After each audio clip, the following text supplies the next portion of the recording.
लोकसभा निवडणुकांमध्ये देशपातळीवरती दोन मुद्दे आहेत. महाराष्ट्रात स्पेशली हा मुद्दा जास्त उचलला जातो आहे.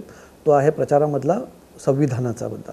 आता काल त्यात एक नवीन त्याने अँगल ॲड केला की संविधान लिहिणारे बाबासाहेब आंबेडकर महाराष्ट्राचे सुपुत्र होते आणि त्यामुळे हा महाराष्ट्र विरोधी एक अजेंडा. पण संविधानाचा मुद्दा आम्ही बघतो आहे, म्हणजे आम्ही पंतप्रधानांची भाषणं बघतो आहे, अमित शहांची भाषणं, वारंवार हा मुद्दा त्यांच्याकडे प्रकर्षाने घेतला जातो आहे.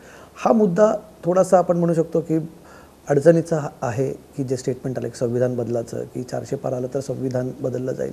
हा वारंवार याच्यावरती खूप फोकस आहे, कारण हाच एक कोर मुद्दा झाला आहे. काय बघा, राजकारणातली एक थिअरी आहे, Wien you cannot convince people confuse them.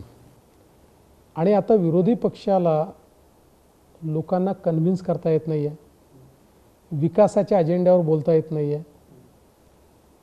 जी परिस्थिती मोदीजींनी तयार केली त्याला वैकल्पिक अशा प्रकारची परिस्थिती त्यांना उभी करता येत नाही आहे. म्हणून आता त्यांनी खोटं बोलण्याचा एक खेळ चालू केला, नरेटिव्हचा खेळ.